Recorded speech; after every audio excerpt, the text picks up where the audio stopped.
Lewis Hamilton never forgot the man who changed his life.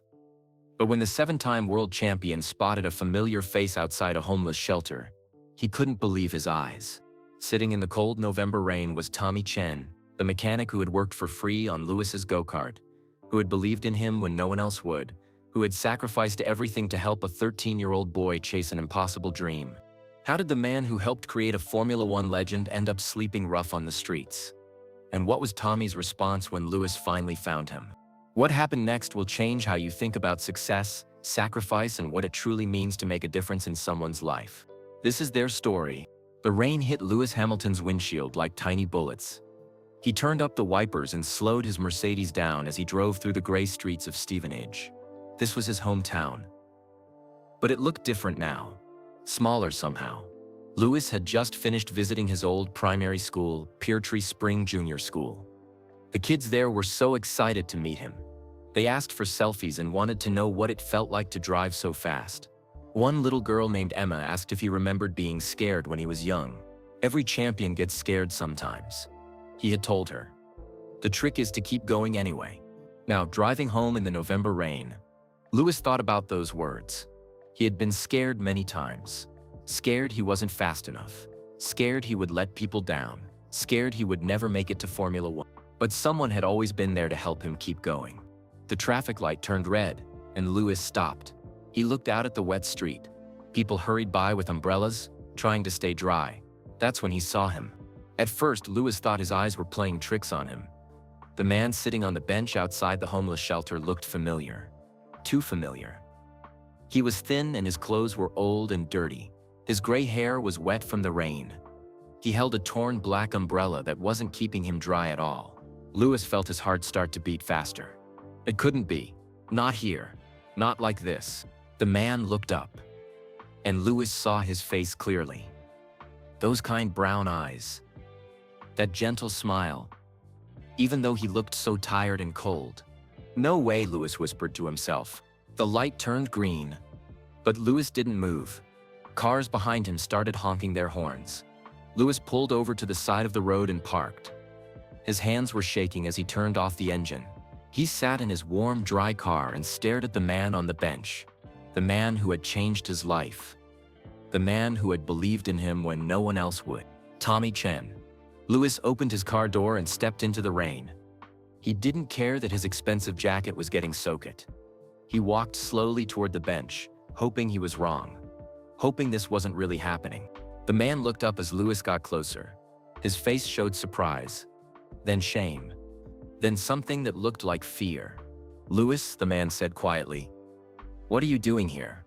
Lewis felt like someone had punched him in the stomach. It really was Tommy. Tommy Chen, the mechanic who had spent every weekend working on his go-kart for free. Tommy, who had taught him everything about racing. Tommy, who had been like a second father to him. And now Tommy was sitting outside a homeless shelter in the rain. "I could ask you the same thing," Lewis said, his voice barely louder than a whisper. Tommy looked down at his wet shoes. "It's not what you think." "Then tell me what it is," Lewis said, sitting down on the bench next to him. The cold rain soaked through his clothes, but he didn't care. Tommy was quiet for a long moment. He seemed smaller than Lewis remembered. Older, more tired. "How did you find me?" Tommy asked. "I didn't find you," Lewis said. "I was just driving by after visiting my old school." "Tommy, what happened? How did you end up here?" Tommy shook his head. "You wouldn't understand, Lewis. You're a world champion now. You have everything. Some things just can't be fixed." Lewis felt angry and sad at the same time. "Don't talk to me like that. You know me better than anyone. You helped make me who I am." "That was a long time ago," Tommy said. "You were just a kid then. Look at you now. You don't need an old man like me anymore." "That's not true," Lewis said, his voice getting louder. "You're family, Tommy. You've always been family." A few people walking by stared at them. Lewis didn't care. This was more important than anything else right now. Tommy looked at Lewis with those kind eyes. "You grew up, Lewis. You became everything I knew you could be. That makes me happy. But what about you?" Lewis asked. "What about your life? Your dreams?" Tommy laughed, but it wasn't a happy sound. My dreams came true when you won your first championship. I got to be part of something amazing. Lewis remembered that day in 2008, when he won his first world title in Brazil. One of the first people he had called was Tommy. Tommy had cried on the phone and said he was the proudest man in the world. "Tommy, please," Lewis said. "Let me help you. Whatever happened, we can fix it." Tommy stood up from the bench. His legs looked shaky. "Some things can't be fixed, Lewis. I told you that." "Everything can be fixed," Lewis said, standing up too. "You taught me that. Remember, you used to say that every problem has a solution. You just have to be smart enough and patient enough to find it." Tommy smiled a little. "You always were a good student." "Then be my teacher one more time," Lewis said. "Teach me how to help you." Tommy looked at the homeless shelter behind them. A few people were going inside to get out of the rain. "I have to go," he said. They stopped serving dinner at 7. Lewis looked at his expensive watch. It was 6. "No," Lewis said firmly. "You're coming with me." "Lewis, I can't. People will see us together. They'll ask questions. It will be bad for your image." Lewis grabbed Tommy's arm gently. "I don't care about my image. I care about you." Tommy's eyes filled with tears. "You don't understand. I'm not the same person you remember. I've made mistakes. Bad ones." "I don't care what mistakes you made," Lewis said. "You saved my career. You saved my life. Now let me save yours." Tommy looked at Lewis for a long moment. The rain kept falling around them. Finally, he nodded. "Okay," he said quietly. "But just for tonight." Lewis smiled for the first time since he had seen Tommy on the bench. "That's a start." They walked to Lewis's car together. Tommy moved slowly, like his body hurt. Lewis opened the passenger door for him. "Nice car," Tommy said, trying to make a joke. "You should see my others," Lewis said, but his heart wasn't in the joke. He was too worried about Tommy. As they drove away from the homeless shelter, Lewis kept looking over at Tommy. The man who had spent countless weekends teaching him about engines and racing and never giving up. The man who had believed in him when he was just a 13-year-old kid with big dreams and no money. Now Tommy was the one who needed help. "Where are we going?" Tommy asked. "Somewhere warm and dry," Lewis said. "Somewhere we can talk." Tommy nodded and looked out the window at the rainy streets. "Lewis?" "Yeah?" "I'm sorry you had to see me like this." Lewis felt his throat get tight. "Don't apologize. Just tell me what happened. Tell me how I can help." Tommy was quiet for a moment. Then he said something that made Lewis's heart break. "You wouldn't understand, Lewis. Some things can't be fixed." But Lewis knew Tommy was wrong. Everything could be fixed. It just took time and love and never giving up. Just like Tommy had taught him all those years ago, 27 years earlier. 13-year-old Lewis Hamilton wiped the grease off his hands with an old rag. His go-kart sat silent and broken in the pits at Rye House Kart Circuit in Hertfordshire. Black smoke had poured out of the engine during his last race, and now it wouldn't start at all. "Dad, I think we're done for today," Lewis called out to his father, Anthony. Anthony Hamilton looked tired. He had dark circles under his eyes from working 3 jobs to pay for Lewis's racing. IT support during the day, putting up railings at night, and cleaning offices on weekends. Every penny went toward Lewis's dream of becoming a race car driver. "Let me take a look," Anthony said, kneeling down next to the cart. He knew a little about engines, but not much.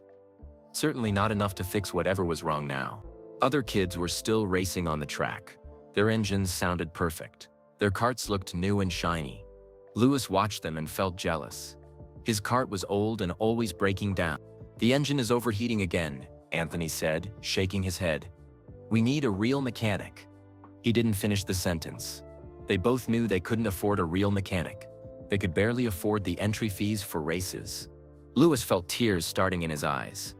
"Does this mean I can't race next weekend?" Anthony put his arm around his son. "We'll figure something out, we always do." But Lewis could hear the worry in his father's voice. They had been figuring things out for months now. Each time it got harder. "Hey there." Lewis and Anthony looked up. A man was walking toward them. He was Asian, maybe in his 30s, with kind eyes and grease under his fingernails. He wore a faded McLaren team shirt. "I couldn't help but notice your engine trouble," the man said. "Mind if I take a look?" Anthony stood up slowly. He was always careful around strangers. We can't pay much for repairs. The man smiled. I didn't ask about money. I asked if I could look at your engine. Lewis wiped his eyes quickly. He didn't want this stranger to see him crying. I'm Tommy Chen, the man said, kneeling down next to the cart. I used to work for McLaren, Formula One team. Lewis's eyes got wide. Really? You worked on Formula One cars? For 8 years, Tommy said, already looking at Lewis's engine. Until they had to cut costs and let some of us go. Anthony felt embarrassed. Here was a real Formula One mechanic, and their cart was old and falling apart. It's not much to look at, Anthony said. Tommy was quiet for a moment, studying the engine. Then he looked up at Lewis. What's your name, son? Lewis Hamilton. How long have you been racing, Lewis? 3 years, Lewis said. Since I was 10. And how many races have you won? Lewis felt proud for a moment. 42. Tommy raised his eyebrows. 42? In 3 years? He's won almost every race he's finished, Anthony said. When the cart works, Tommy looked at Lewis more carefully now. Show me how you sit in the cart. Lewis climbed into his seat. Tommy watched how he held the steering wheel, how he positioned his feet, how he looked ahead at the track. Good posture. Natural grip. You've got racing instincts, Tommy said. Your father's right. You win a lot. When the engine doesn't break, Lewis said sadly. Tommy laughed. Engines can be fixed. Talent like yours can't be taught. He opened his toolbox and started working on the engine. Lewis and Anthony watched in amazement. Tommy's hands moved quickly and confidently. He knew exactly what to do. The cooling system wasn't working right, Tommy explained as he worked. The water pump was clogged, so the engine got too hot. Easy fix if you know what to look for. After 20 minutes, Tommy started the engine. It purred perfectly. How much do we owe you, Anthony asked, reaching for his wallet. Tommy stood up and wiped his hands on a rag. Nothing. But you fixed it. You have to let us pay you something. Tommy looked at Lewis, who was staring at him like he was a superhero. Tell you what, Tommy said. I come here most weekends anyway. I like watching the young drivers. If you want, I can help keep an eye on Lewis's cart. Make sure it stays running. Anthony couldn't believe what he was hearing. You would do that? For free? I'm not doing this for free, Tommy said, smiling at Lewis. I'm doing this because that boy has real talent. And because working with talent like his reminds me why I fell in love with racing in the first place. Lewis felt his heart beating fast with excitement. You really think I'm good? I think you're better than good, Tommy said. I think you could race in Formula One someday. But only if you keep working hard and never give up. The next weekend, Tommy was there again. And the weekend after that, he brought better tools and started teaching Lewis about engines. Racing isn't just about being fast, Tommy told Lewis as they worked on the cart together. It's about understanding your machine, knowing every bolt, every wire, every sound it makes. Lewis loved learning from Tommy. The older man was patient and kind. He never got angry when Lewis asked the same question twice. He always had time to explain things. Why do you help me? Lewis asked one day. Tommy thought for a moment. Because I believe in you, Lewis. And when someone believes in you, it's important to pass that feeling along to others. With Tommy's help, Lewis started winning even more races. His cart ran perfectly every weekend. Other parents started asking who his mechanic was. That's Tommy Chen, Anthony would say proudly. He used to work for McLaren. People were impressed. Having a real Formula One mechanic working on your cart was a big deal in the karting world. But Tommy never acted like he was better than anyone else. He helped other kids too when their carts broke down. He shared his tools and his knowledge freely. Racing should be about who's the best driver, Tommy told Lewis. Not about who has the most money. One evening, after a particularly good race where Lewis had won by 10 seconds, Tommy and Lewis sat together in the pits. The sun was setting, and most people had gone home. Tommy, Lewis said, yeah? Do you really think I could race in Formula One someday? Tommy looked at Lewis seriously. I don't just think it, Lewis. I know it. You have something special. Something that can't be taught or bought. What's that? Heart, Tommy said. You race with your heart. You never give up, even when things look impossible. That's what champions do. Lewis felt warm inside when Tommy talked to him like this. Like he was important. like his dreams mattered. "Can I tell you a secret?" Tommy asked. Lewis nodded. "Working with you has made me remember why I love racing. For a while after I lost my job at McLaren, I thought maybe I was done with motorsport forever. But watching you drive, seeing how much you want it, it's brought the magic back for me." Lewis didn't completely understand what Tommy meant, but he could hear the emotion in his voice. "Promise me something, Lewis," Tommy said. "What?" "Promise me that no matter how far you go in racing, you'll never forget where you came from. And you'll never stop helping people who need it, just like someone helped you." Lewis nodded seriously. "I promise." Tommy smiled and ruffled Lewis's hair. "One day you'll race in Formula One, and when you do, remember, it's not just about being fast. It's about never giving up on the people who believe in you." As they packed up their tools in the fading light, Lewis felt like the luckiest kid in the world. He had a father who worked 3 jobs to support his dream. And now he had Tommy, who believed in him and taught him new things every weekend. Lewis had no idea that Tommy was making his own sacrifices to help him. Sacrifices that would change both their lives forever. All Lewis knew was that Tommy made everything better. The kart ran faster. The races were more fun. And for the first time, Formula One felt like something that could really happen. Not just a dream, but a real possibility. And it was all because of Tommy Chen, the mechanic who had appeared in their lives like an angel when they needed help the most. 2001, 3 years later, Lewis Hamilton was now 16 and unstoppable. His red and yellow go-kart flew around Buckmore Park in Kent like it had wings. Tommy Chen stood in the pits, stopwatch in hand, watching his young protege demolish the competition. "Lap record again," Tommy called out as Lewis flashed past. "You're 2 seconds faster than anyone else out there." Anthony Hamilton stood next to Tommy, beaming with pride. "3 years working with you and look at him now." Tommy nodded, but his smile was tired. He looked thinner than he had in 1998. His clothes were a bit more worn, but his dedication to Lewis had never wavered. Every weekend for 3 years, Tommy had been there. Rain or shine, he worked on Lewis's kart like it was a Formula One car. He taught Lewis about tire pressure and weight distribution, about reading the track and finding the perfect racing line. "Brakes are getting hot," Tommy noted, watching Lewis's lap times. "He's pushing so hard he's going to fade them if he's not careful." But Lewis knew his kart better than anyone now. Tommy had taught him to listen to every sound, feel every vibration. As soon as Lewis felt the brakes getting soft, he adjusted his driving style. When the checkered flag waved, Lewis had won by 15 seconds. It wasn't even close. In the pits, Lewis jumped out of his kart and hugged Tommy first, then his father. "Did you see that move on turn 3? Lewis asked excitedly. "Just like you taught me, brake late, turn in sharp, and power out early." Tommy grinned. "You're starting to think like a real racing driver." But Tommy's celebration was interrupted when he noticed a man in an expensive suit walking toward them. The man had gray hair and sharp eyes. Tommy recognized him immediately. "That's Ron Dennis," Tommy whispered to Anthony. "He's the boss of McLaren." Anthony's eyes went wide. Ron Dennis was a legend in Formula One. If he was here, it could only mean one thing. Ron Dennis walked up to their little group and extended his hand to Anthony. "Mr. Hamilton, I'm Ron Dennis from McLaren."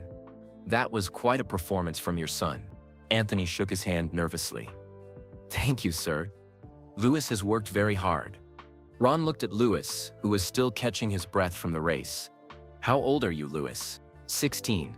"So, and how long have you been racing?" 6 years, Lewis said proudly. Ron nodded approvingly. Then he noticed Tommy standing quietly to the side. "Tommy Chen," Ron said with surprise. "I didn't expect to see you here." Tommy stepped forward awkwardly.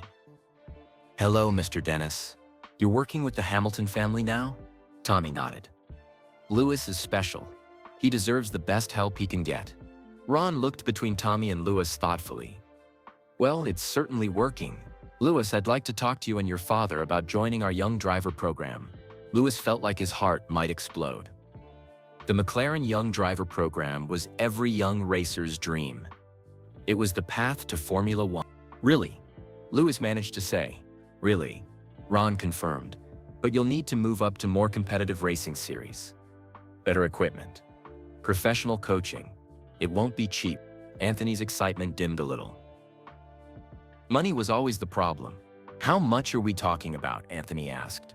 Ron quoted a figure that made Anthony's face go pale.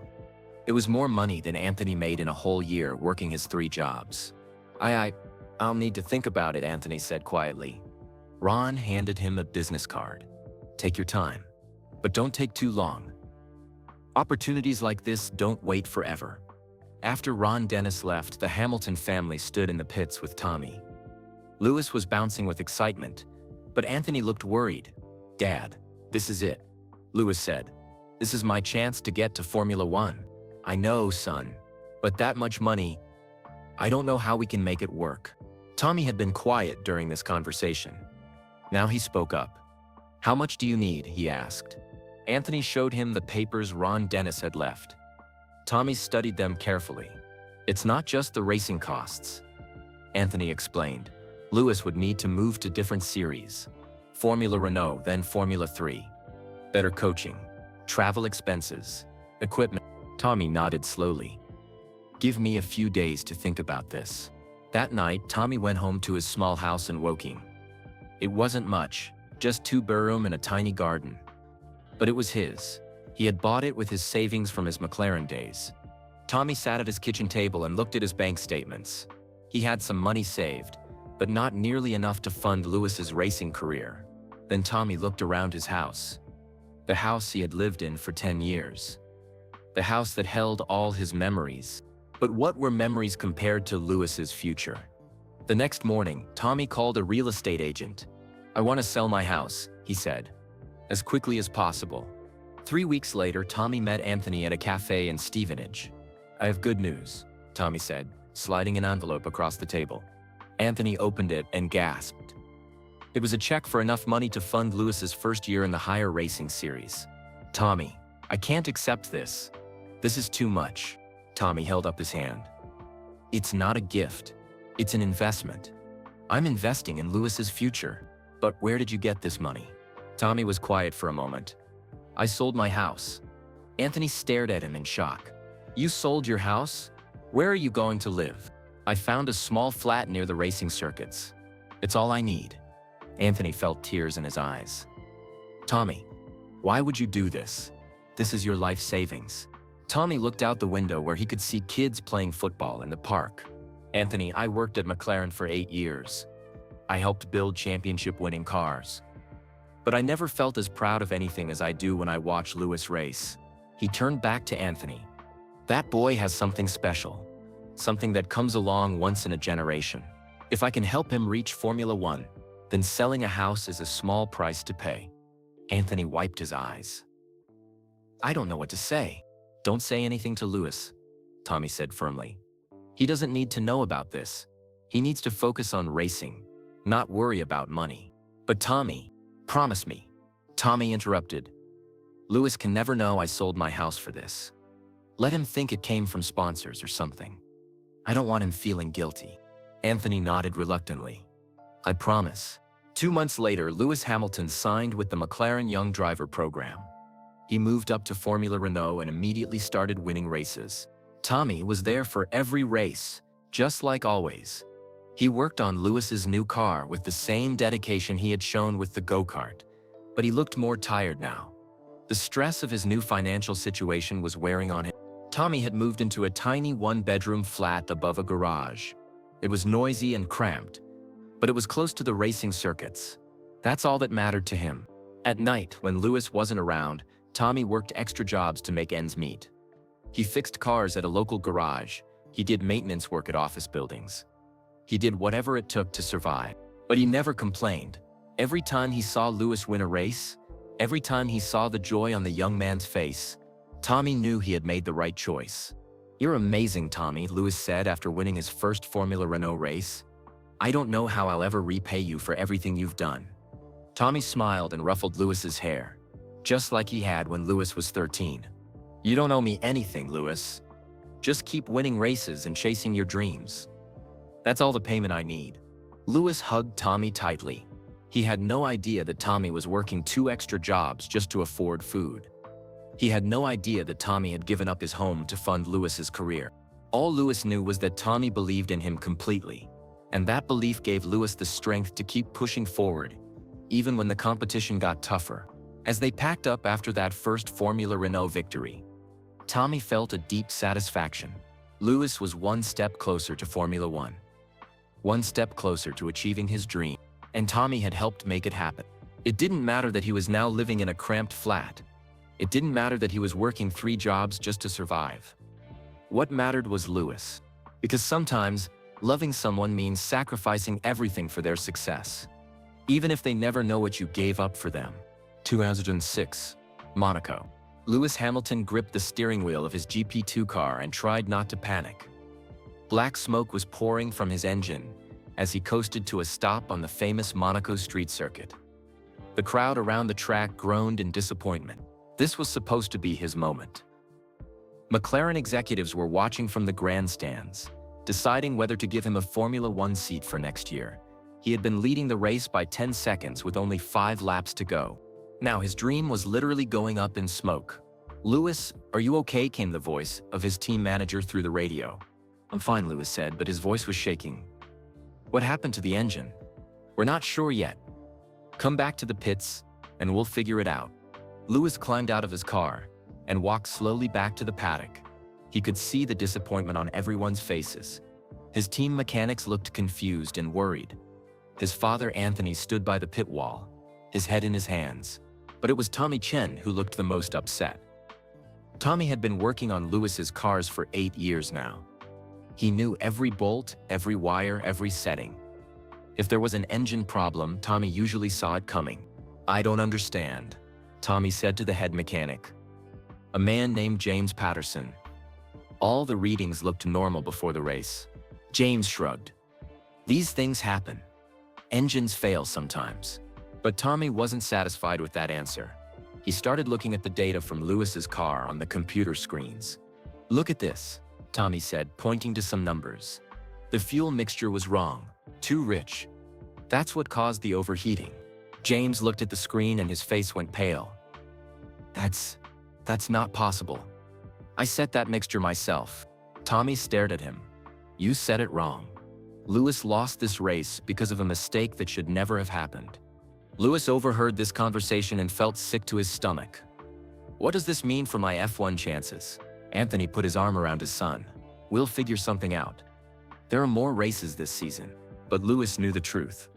Ron Dennis and the other McLaren executives had flown to Monaco specifically to watch this race. They weren't going to come back for another GP2 race. This had been his audition for Formula One, and he had failed. Not because he wasn't fast enough. Not because he made a mistake.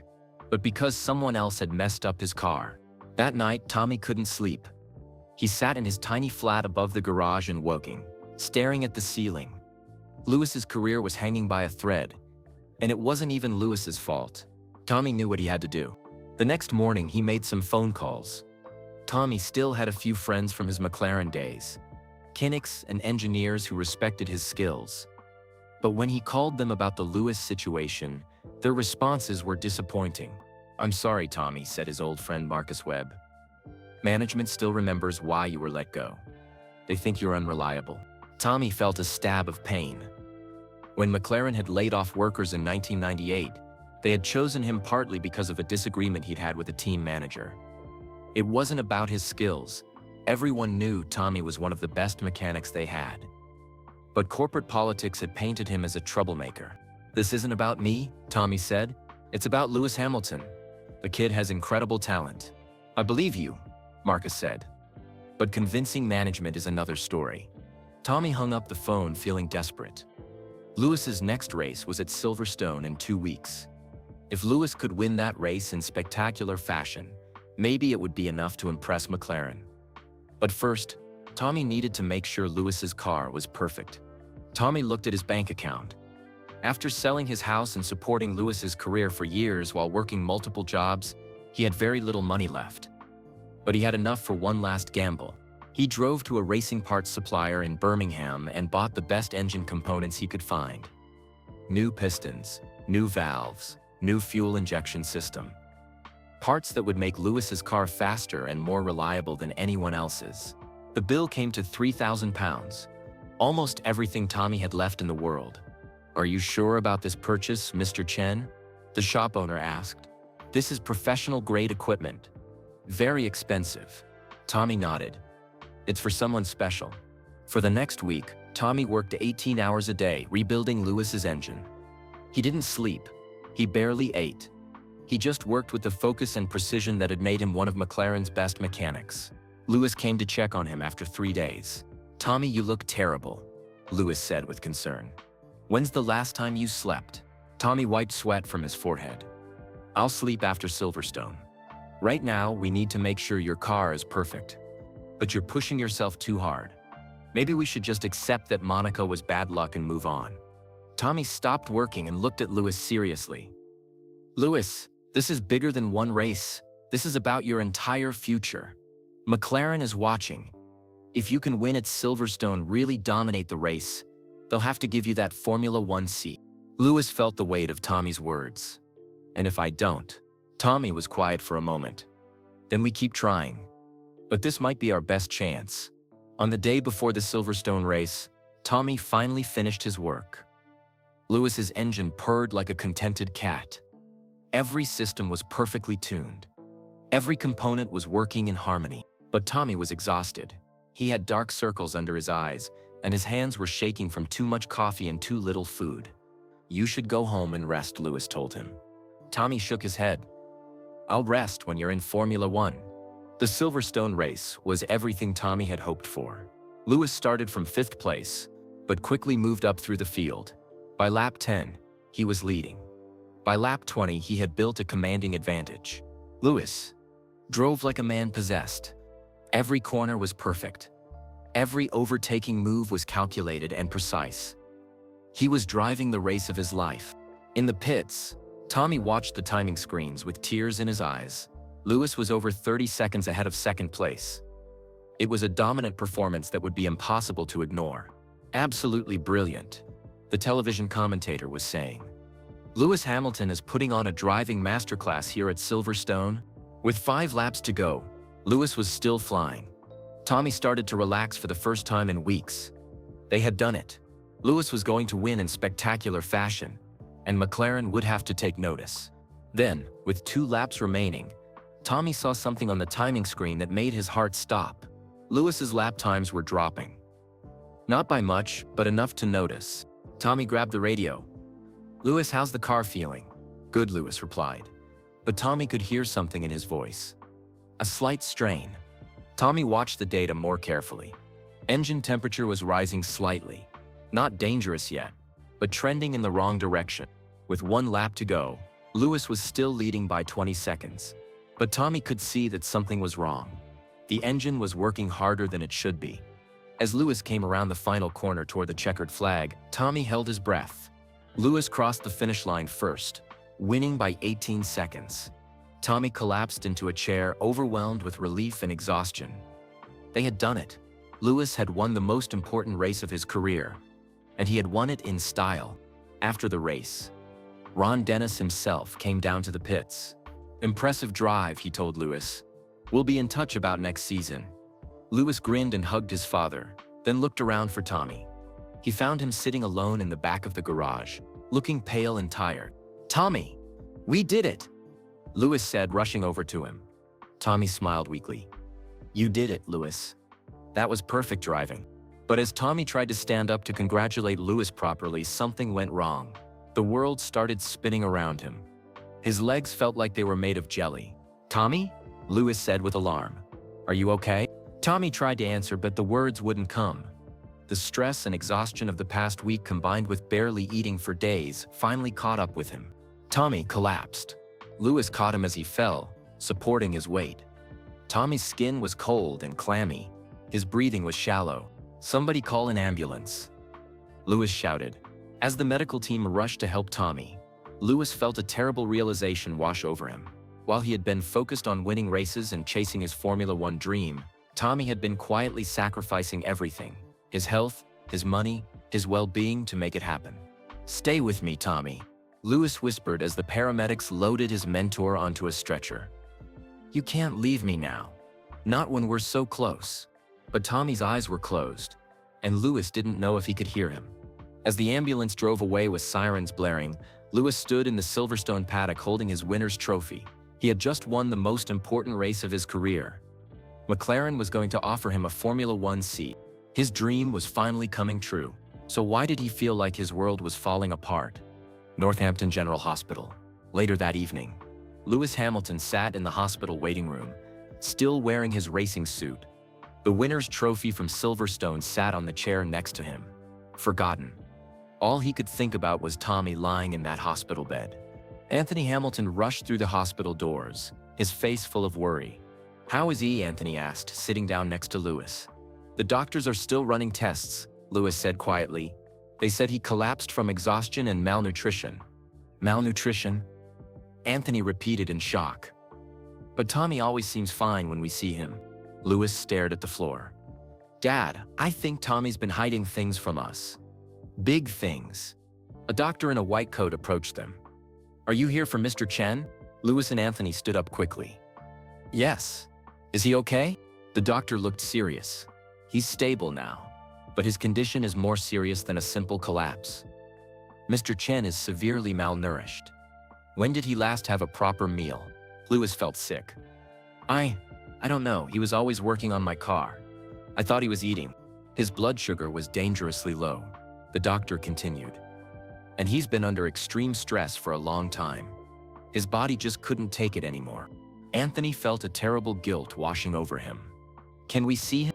"He's awake, but very weak. Only for a few minutes." Tommy was lying in the hospital bed looking smaller and older than Lewis had ever seen him. His skin was pale, and there were tubes in his arms giving him fluids. "Hey champ," Tommy said weakly when he saw Lewis. "Did you win?" Lewis felt tears in his eyes. "Tommy, don't worry about the race. Just focus on getting better." "But did you win?" Tommy insisted. "Yes," Lewis said. "I won by 18 seconds. Tommy smiled. "That's my boy. McLaren will have to give you that F1 seat now." Lewis sat down in the chair next to Tommy's bed. "Tommy, the doctor said you haven't been eating properly. What's going on?" Tommy looked away. "I'm fine. Just been busy with work." "What work?" Lewis asked. "You spend all your time helping me race." Tommy was quiet for a moment. Then he sighed. "Lewis, there are some things you don't need to worry about." But Anthony stepped forward. "Tommy, I think it's time to tell him the truth." Tommy looked at Anthony with alarm. "No," we agreed. "What truth?" Lewis asked, looking between Tommy and his father. "What are you talking about?" Anthony sat down on the other side of Tommy's bed. "Lewis, do you remember when you got the McLaren Young Driver contract? When we suddenly had money for better racing? You said it came from sponsors," Lewis said. Anthony shook his head. "It didn't come from sponsors. It came from Tommy." Lewis stared at Tommy in confusion. "What does that mean?" Tommy closed his eyes. "Anthony, please don't do this."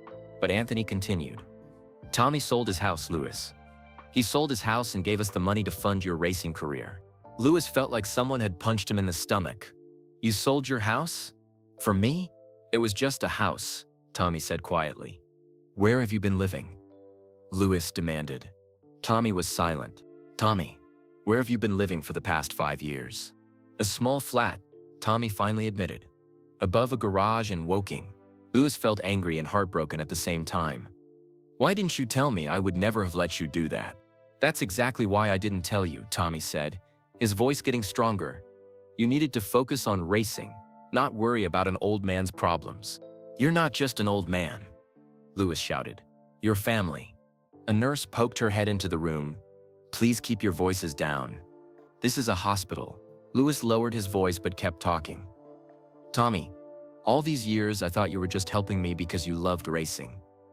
I didn't know you were sacrificing everything." Tommy looked at Lewis with those kind eyes. "Lewis, do you know why I really started helping you?" Lewis shook his head. "Because working with you saved my life," Tommy said simply. "What do you mean?" Tommy took a deep breath. "When I was let go from McLaren in 1998, I was in a dark place. I thought I was finished in racing. I was depressed. I didn't know what to do with my life."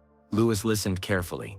"Then I saw this 13-year-old kid struggling with his go-kart, crying because he might not be able to race. and I saw something in you that reminded me why I fell in love with motorsport in the first place." Tommy's voice got emotional. "You didn't just need a mechanic, Lewis. I needed a purpose. Working with you gave me something to live for again." Lewis felt tears streaming down his face. "But you gave up everything.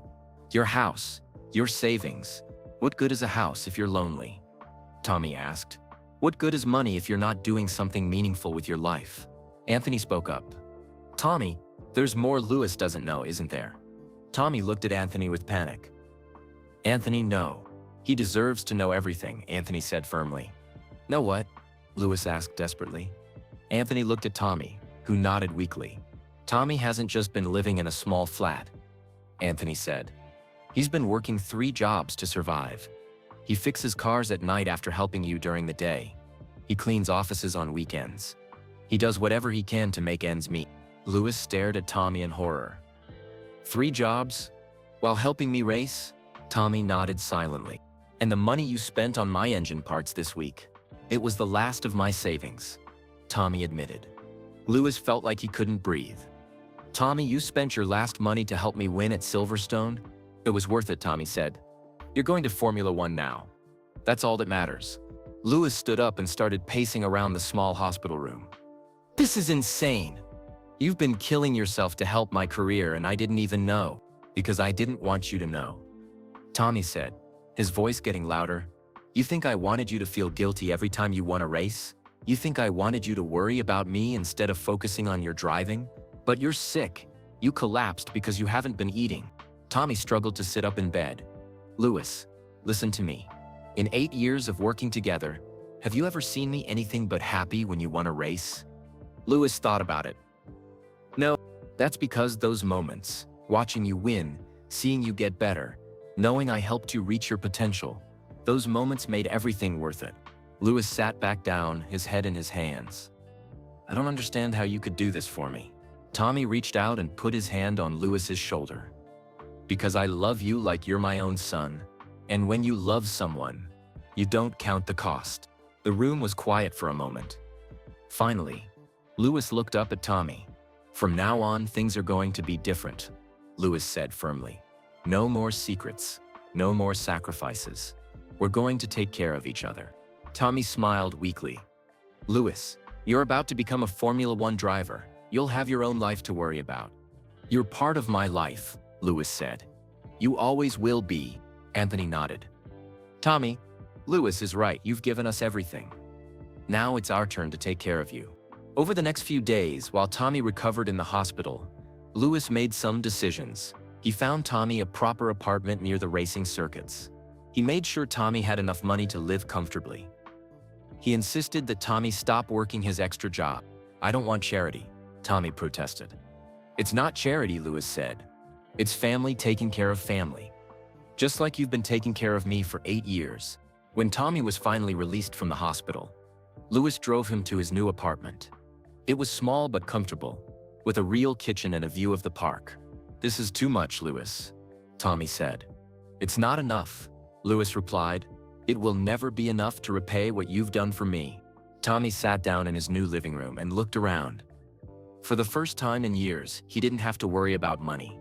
He didn't have to work 3 jobs. He could focus on what he loved most: helping Lewis race. "You know what the best part is?" Tommy said. "What?" "Now I can watch you in Formula One without worrying about anything else. I can just enjoy seeing my boy become a world champion."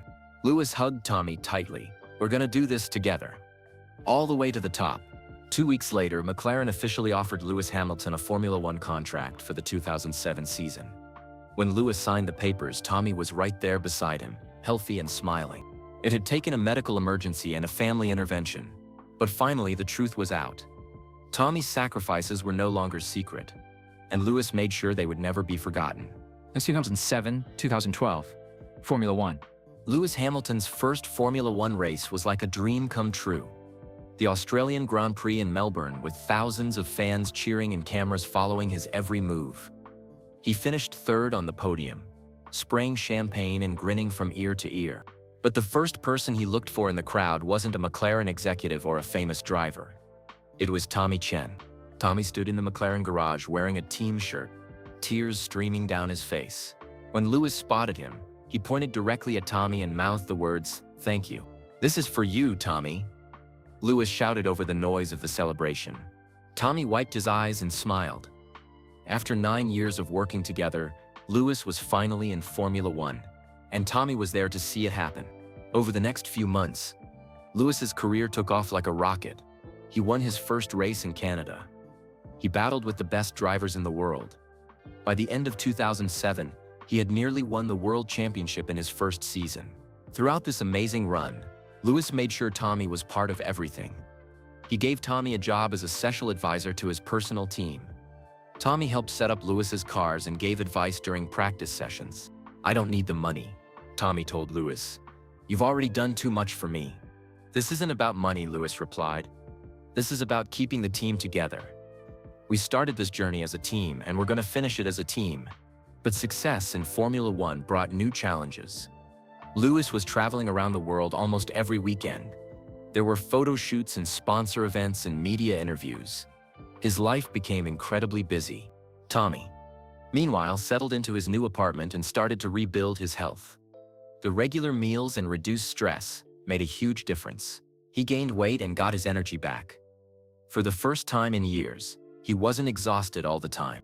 But Tommy missed the old days, when it was just him and Lewis working on go-karts in quiet garages. Now Lewis was surrounded by dozens of mechanics and engineers. Tommy sometimes felt like he wasn't needed anymore. "You don't have to keep me around just because you feel guilty," Tommy told Lewis after a race in Spain. Lewis looked shocked. "Is that what you think this is about? Guilt? I see how busy you are," Tommy said. "You have the best mechanics in the world now. You don't need an old man getting in the way." Lewis sat down next to Tommy in the hotel lobby. "Tommy, do you remember what you told me when I was 13? Tommy shook his head. "You said that racing isn't just about being fast. It's about never giving up on the people who believe in you." Tommy smiled slightly. "You believed in me when no one else would." Lewis continued. "Now I'm believing in you. I want you here, not because I feel guilty, but because you make me a better driver and a better person." Tommy felt his eyes getting wet. "You don't need me to make you better, Lewis. You're already amazing. I need you to remind me where I came from," Lewis said. "I need you to keep me grounded when everything gets crazy." In 2008, Lewis won his first world championship in Brazil. It was the most dramatic race of his life, winning the title in the last corner of the last lap. When he climbed out of his car, he was crying with joy. Tommy was waiting for him at the barriers, and Lewis ran straight into his arms. "We did it, Tommy," Lewis shouted. "We're world champions." Tommy hugged him tightly. "You did it, Lewis. You're a world champion." "We're world champions," Lewis corrected him. "This belongs to both of us." Later that night, at the championship celebration party, Lewis made a speech. "I want to thank everyone who helped make this possible," Lewis said to the crowd. "My family, my team at McLaren, and especially Tommy Chen, who believed in me when I was just a kid with a broken go-kart." The crowd applauded, and Tommy felt proud and embarrassed at the same time. After Lewis won his championship, life became even busier. There were more sponsor commitments, more media appearances, more pressure. Lewis tried to stay in touch with Tommy, but sometimes weeks would go by between their conversations. Tommy understood. Lewis was living his dream, traveling the world and racing against the best drivers on the planet. Tommy didn't want to be a burden, so Tommy found other ways to stay busy. He started volunteering at local karting tracks, helping young drivers who couldn't afford proper mechanical support. It reminded him of the early days with Lewis. One day, while working at a track in Birmingham, Tommy met a young girl named Maya Patel. She was 12 years old and incredibly talented, but her family had very little money. Her father worked 2 jobs just to pay for her racing. "Her kart keeps overheating," Maya's father explained to Tommy. "We can't afford to fix it properly." Tommy looked at Maya, who was trying not to cry as she watched other kids practice while her kart sat broken in the pits. "Let me take a look," Tommy said. As Tommy worked on Maya's kart, he felt something he hadn't felt in years. The same joy he had experienced when he first started helping Lewis. The satisfaction of using his skills to help someone achieve their dreams. "Why are you helping us?" Maya asked as Tommy adjusted her engine. "Because someone once helped me when I needed it most," Tommy said. And that person taught me that when you have knowledge, you should share it. Maya's cart ran perfectly after Tommy fixed it. She won her next 3 races. Over the next few months, Tommy started spending more and more time helping Maya and other young drivers. He used his own money to buy parts and equipment. He spent weekends at karting tracks instead of Formula One races. Lewis noticed that Tommy wasn't coming to as many races. "Is everything okay?" Lewis asked during a phone call. "Everything's fine," Tommy said. "I'm just helping some young drivers at the local tracks." "That's great," Lewis said, "but I miss having you at the races." "You have plenty of support now," Tommy said. "These kids need me more than you do." Lewis felt a little hurt by that comment, but he understood what Tommy meant. Lewis had achieved his dream. Now Tommy was helping other kids achieve theirs. In 2012, Lewis made a big decision. He left McLaren to join Mercedes, a team that was struggling but had big plans for the future. "Are you sure about this?"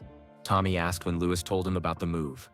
"Mercedes has the best resources," Lewis explained. "They're building something special. I think we can win championships there." Tommy nodded. "Then I think you should do it." But the move to Mercedes meant even more changes. Lewis had to learn new systems, work with new people, adapt to a different way of doing things. The first few years were challenging. During this time, Tommy's work with young drivers became his main focus. He helped Maya Patel move up better racing series. He discovered other talented kids who needed support. But Tommy's generosity came at a cost. He was spending his own money to help these families, just like he had done with Lewis years earlier. Slowly, his savings started to disappear. Tommy didn't tell Lewis about his financial situation. Lewis was busy trying to win championships with Mercedes, and Tommy didn't want to be a distraction. "How's the young driver program going?" Lewis would ask during their occasional phone calls. "Great," Tommy would say. "Maya just won another race. She reminds me of you at that age." Lewis was happy that Tommy had found new purpose, but he missed the days when they worked together every weekend. Success had brought them opportunities, but it had also started to pull them apart.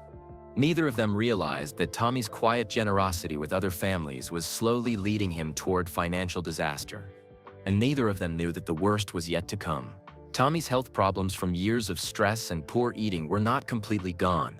They were just waiting beneath the surface, ready to return when he faced his next crisis. But for now, Tommy was happy. He was helping young dreamers just like Lewis had been.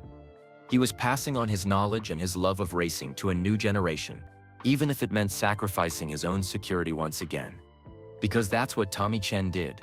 He gave everything he had to help others achieve their dreams. It was both his greatest strength and his biggest weakness. 2018, Birmingham.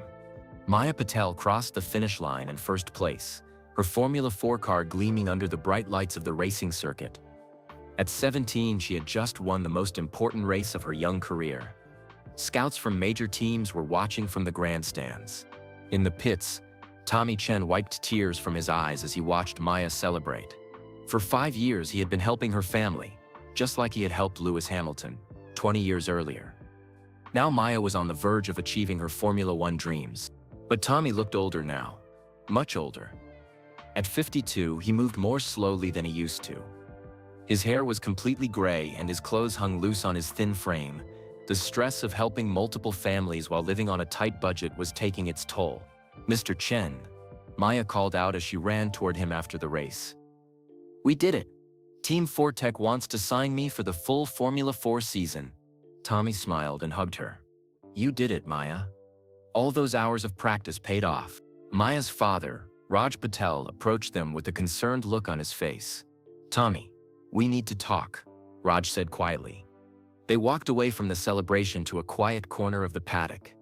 "The team contract requires a significant budget," Raj explained. "More than we can afford, even with your help." Tommy nodded. He had been expecting this conversation. Moving up in racing always meant higher costs. "How much do we need?" Tommy asked. Raj showed him the contract. The amount made Tommy's stomach drop. It was £15,000, more money than Tommy had left in his savings account. But when Tommy looked back at Maya, who was talking excitedly with other drivers about her future, he made the same decision he had made countless times before. "I'll figure something out," Tommy told Raj. That night, Tommy sat in his small apartment going through his finances. After helping Louis for over a decade, then supporting Maya's family and 3 other young drivers, his money was almost gone. Tommy had been quietly selling his possessions for months. His collection of racing memorabilia from his McLaren days, his tools, even his furniture. The apartment looked bare now, with just a bed, a small table, and an old television. But it still wasn't enough for Maya's contract. Tommy looked at his bank statement one more time. He had £800 left to his name. His rent was due in 2 weeks. The next morning, Tommy made a difficult phone call. "I need to sell my car," he told the used car dealer. His old Ford was worth £3,000. Combined with his savings, it would be enough to help Maya's family secure the Formula 4 contract. "Are you sure about this, Mr. Chen?" the dealer asked. "How will you get around without a car?" Tommy looked out the window at the bus stop across the street. "I'll manage." Within a week, Maya Patel had signed her Formula 4 contract. Her family was overjoyed. Tommy was happy for them but secretly worried about his own situation.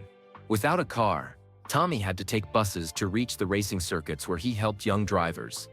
The journey that used to take 30 minutes now took 2 hours each way. Tommy spent most of his remaining money on bus fares. Lewis Hamilton, meanwhile, was dominating Formula 1 with Mercedes. He had won the World Championship in 2014, 2015, and 2017. His success was incredible, but it also meant he was busier than ever.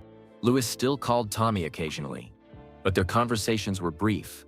Lewis was traveling constantly, dealing with media commitments and sponsor events.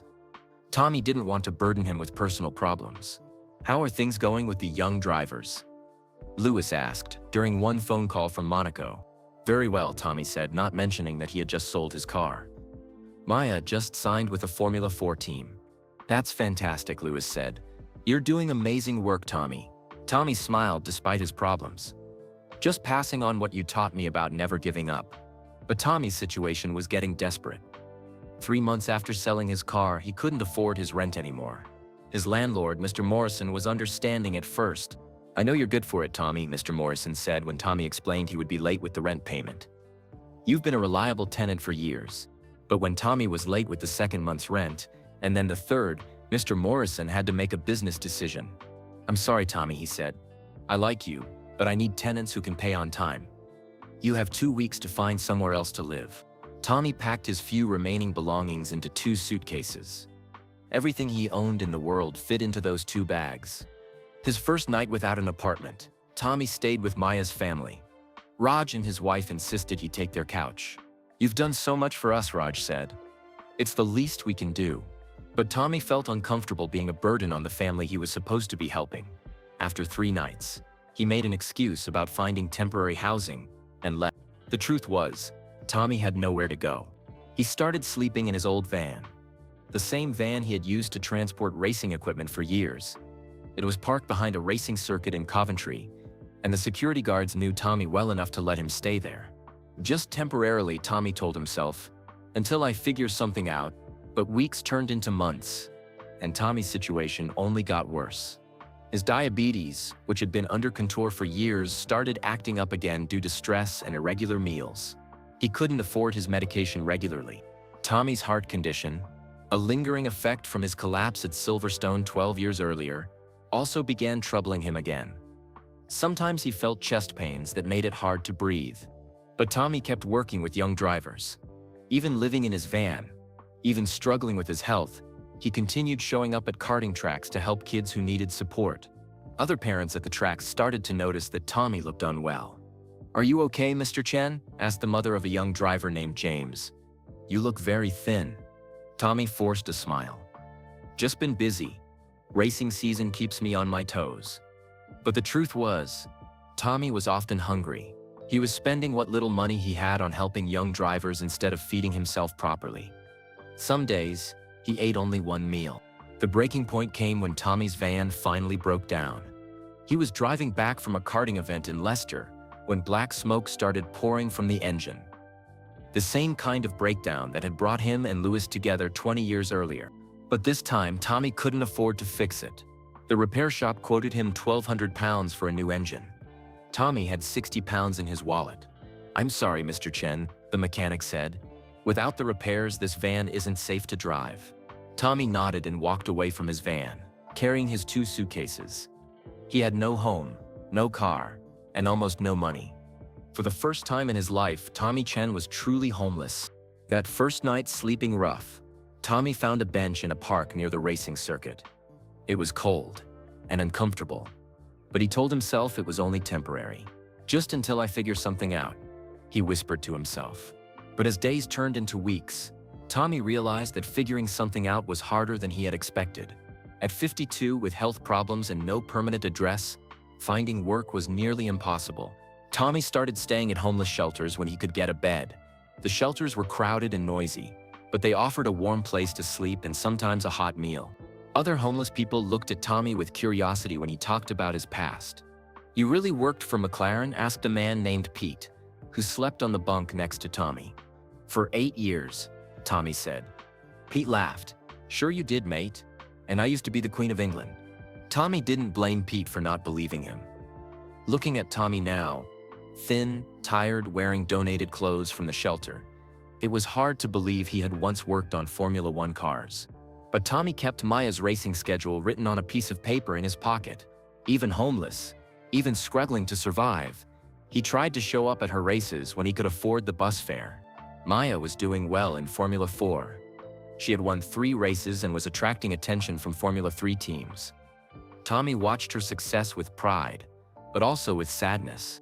He had helped create another racing star, just like he had with Lewis. But this time it had cost him everything. Maya's family had been looking for Tommy for weeks. They wanted to thank him for all his help and celebrate Maya's success with him. But Tommy had stopped answering his phone. He couldn't afford to keep paying for service. "Where is Mr. Chen?" Maya asked her father, after another race victory. "I want to share this with him." Raj had been asking other people at the racing circuits, but no one had seen Tommy recently. "I'm sure he's just busy with other projects," Raj told his daughter. "You know how dedicated he is to helping young drivers." Maya nodded, but she missed Tommy's presence at her races. He had been like a grandfather to her, always there with encouragement and technical advice. She had no idea that Tommy was sleeping in homeless shelters, struggling to survive on the streets. Lewis Hamilton, meanwhile, continued his incredible success in Formula One.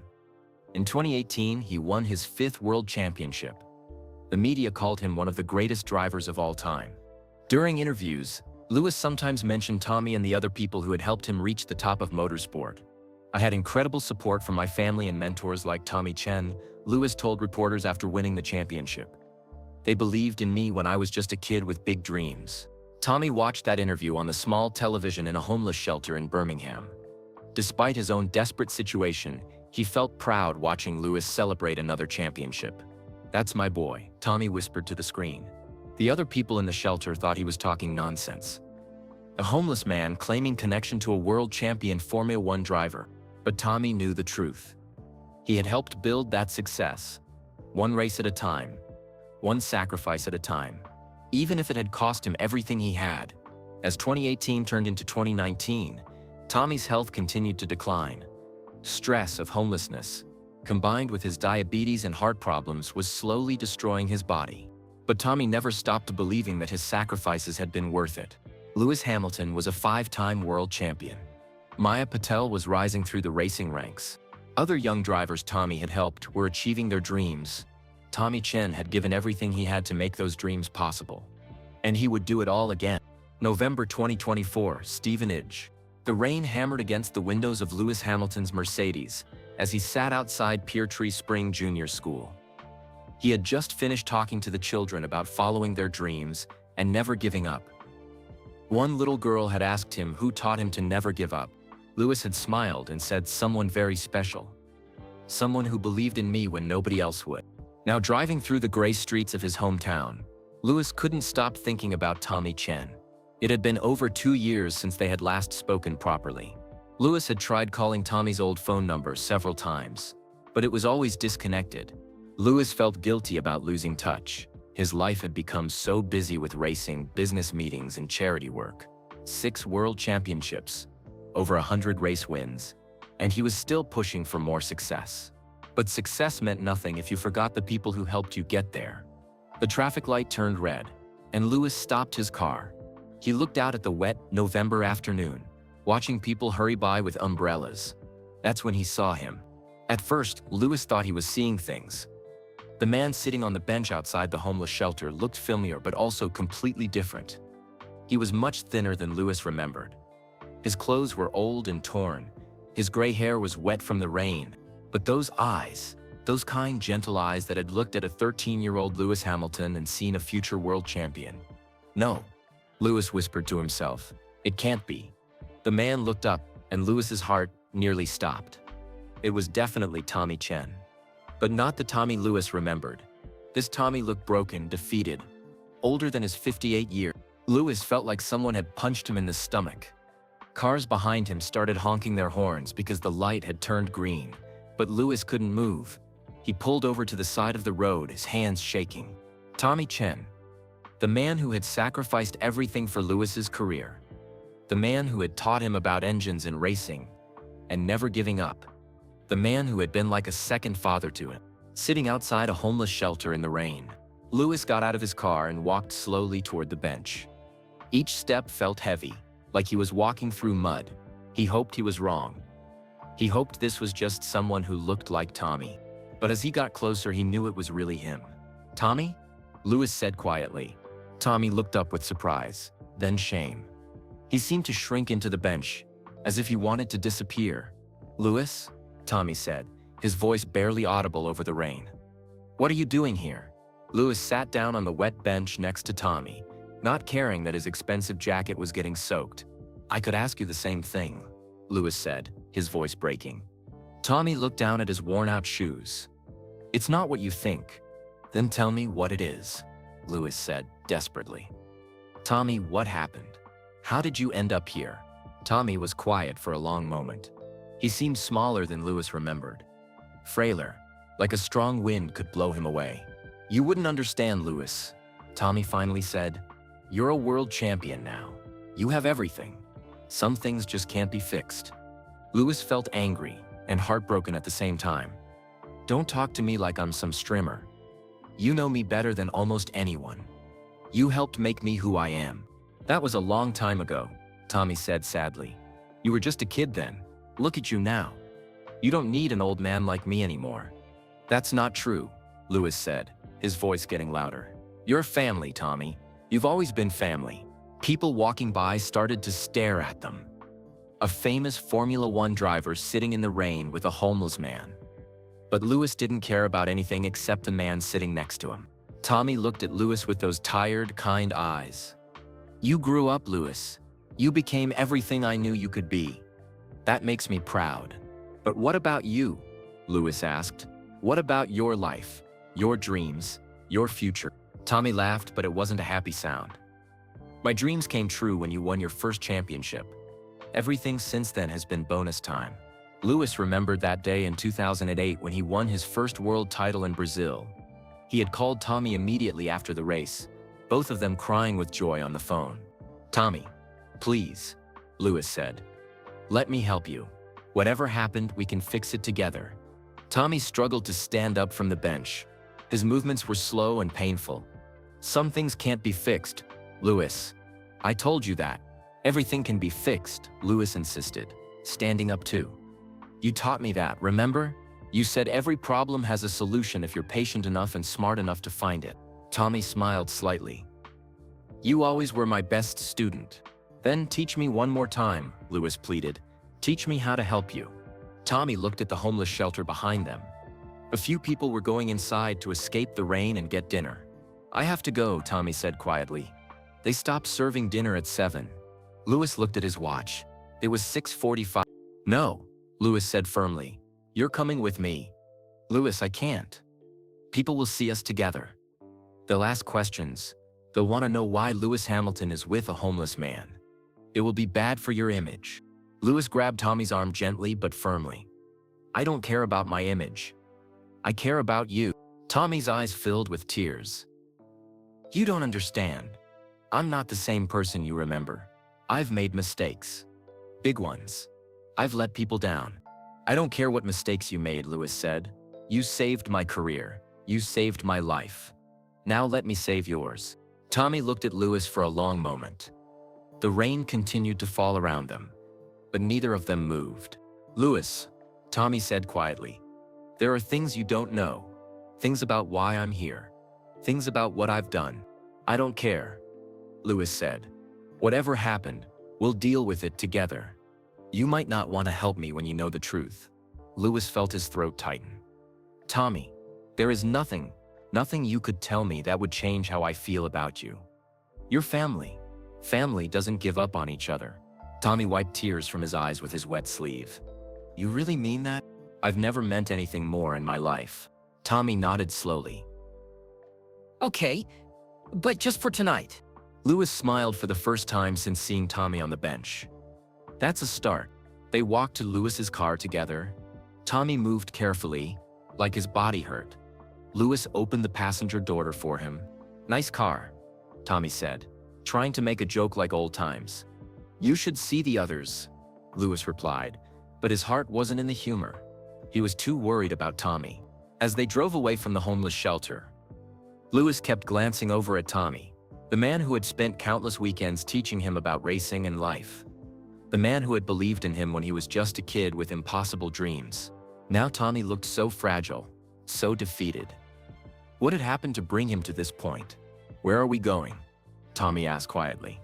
Somewhere warm and dry, Louis said. Somewhere we can talk properly. Tommy nodded and looked out the window at the familiar streets of Stevenage. Louis? Yeah? I'm sorry you had to see me like this. Louis felt his eyes getting wet. Don't apologize. Just tell me what happened. Tell me how I can help. Tommy was quiet for a moment. Then he said the same thing he had said before, but this time Louis heard something different in his voice. Not just defeat, but also pain. Deep, overwhelming pain. You wouldn't understand, Louis. Some things can't be fixed. But as Louis drove through the rainy streets toward a nearby hotel, he was already making plans. Whatever had happened to Tommy, whatever had brought him to this point, Louis was going to find a way to fix it. Because Tommy had taught him never to give up on the people who believe in you. And Louis had never stopped believing in Tommy Chen. Even when Tommy had apparently stopped believing in himself, the reunion Louis had never expected was happening. But instead of celebration, it felt like the beginning of the hardest race of Louis's life. A race to save the man who had saved him. November 2024. The Hilton Hotel, Stevenage. Louis Hamilton sat across from Tommy Chen in the hotel restaurant, watching his old mentor slowly eat a bowl of soup. It was the first proper meal Tommy had eaten in 3 days. But he was taking small, careful bites as if he couldn't quite believe the food was real. Slow down, Louis said gently. The food isn't going anywhere. Tommy looked embarrassed. Sorry. I haven't eaten much lately. Louis felt his heart break a little more. When was your last real meal? Tommy thought for a moment. Sunday, I think. The shelter served roast chicken. It was Wednesday. Tommy hadn't eaten properly in 3 days. Tommy, Louis said carefully, I need you to tell me what happened. All of it. From the beginning. Tommy put down his spoon and looked out the window at the rain. It's a long story, Louis. And not a very happy one. I have time, Louis said. I have all the time in the world. Over the next 2 hours, Tommy told Louis everything. About helping Maya Patel and other young drivers. About selling his possessions, then his car, then losing his apartment. About living in his van until it broke down. About the homeless shelters and sleeping rough. Louis listened in shocked silence, his soup growing cold as Tommy's story unfolded. You gave away everything, Louis whispered when Tommy finished. Again. Tommy nodded. Maya needed help to get to Formula 3. Her family couldn't afford it. I couldn't just watch her dreams die because of money. But what about your dreams? Your life? Tommy smiled sadly. My dreams came true 26 years ago, when a 13-year-old boy let me work on his go-kart. Everything since then has been a gift. Louis felt tears in his eyes. Tommy, you can't keep sacrificing everything for other people. Why not? Tommy asked. What else was I going to do with my life? Sit in an apartment watching television. At least this way I helped kids achieve their dreams. Louis shook his head. But you ended up homeless. You could have died out there. Tommy was quiet for a moment. Maybe. But Maya Patel is racing in Formula 3 now. She might make it to Formula 1 someday. That's worth more than my comfort. Louis stared at Tommy, amazed and horrified at the same time. Even after losing everything, Tommy still believed his sacrifices were worthwhile. I have to fix this, Louis said firmly. You don't have to do anything, Tommy replied. You've already done more than enough just by caring. No, Louis said, pulling out his phone. I'm going to make some calls. Louis started with his assistant, Angela. I need you to find someone for me. Maya Patel. She's racing in Formula 3. I need her contact information. Right away, Angela said. Anything else? Book Tommy into this hotel for the next week. Best room available. And get him some new clothes. Everything he needs. After Louis hung up, Tommy looked uncomfortable. Louis, this is too much. I don't need charity. It's not charity, Louis said firmly. It's family taking care of family. But Louis was already thinking bigger than just a hotel room and new clothes. He had an idea forming in his mind. Something that would not only help Tommy but honor his incredible sacrifices. The next morning, Louis made more phone calls to his management team, to Mercedes, to Formula 1 officials, and to journalists he trusted. I want to organize an event, Louis told his manager, Mark Hines. Something special to honor someone who's been important to my career. What kind of event? Mark asked. I'm still working out the details, Louis said, but it needs to be big. It needs to get attention. Louis also reached out to Maya Patel. When he explained who he was and why he was calling, Maya started crying on the phone. Mr. Chen? She said through her tears. You found Mr. Chen? We've been looking for him for months. You've been looking for him? He disappeared after helping me get my Formula 3 contract, Maya explained. My family has been trying to find him to thank him. He spent everything he had to help my career. Louis felt a surge of emotion. Would you like to see him again? More than anything, Maya said immediately. Louis spent the next few days quietly investigating Tommy's story. He contacted other families Tommy had helped over the years. He spoke to people at karting tracks who remembered Tommy's generosity. What Louis discovered amazed him. Tommy hadn't just helped Maya. Over the past decade, he had helped dozens of young drivers. He had donated money, equipment, and countless hours of his time to kids who couldn't afford proper support. One mother, Sarah Mitchell, told Louis about how Tommy had fixed her son's kart for free every weekend for 2 years. He never asked for anything in return, Sarah said. He just loved helping kids chase their dreams. My son is racing in Formula 4 now because of Mr. Chen. Another father, David Rodriguez, explained how Tommy had bought new tires for his daughter when their family couldn't afford them. He said every kid deserves a fair chance to show their talent. David remembered. He was like an angel to us. Louis realized that Tommy's homelessness wasn't just the result of helping one family. It was the result of helping dozens of families over many years. Tommy had given away everything he had, again and again, until there was nothing left. But Louis also discovered something else. Tommy had kept detailed journals of all his work with young drivers. Notebooks filled with technical knowledge, racing strategies, and wisdom about motorsport and life. Tommy had been writing in these journals for over 20 years, documenting everything he learned while helping young racers. The journals were currently in a storage unit that Tommy could no longer afford to pay for. Louis had an idea. He contacted publishers about turning Tommy's journals into a book.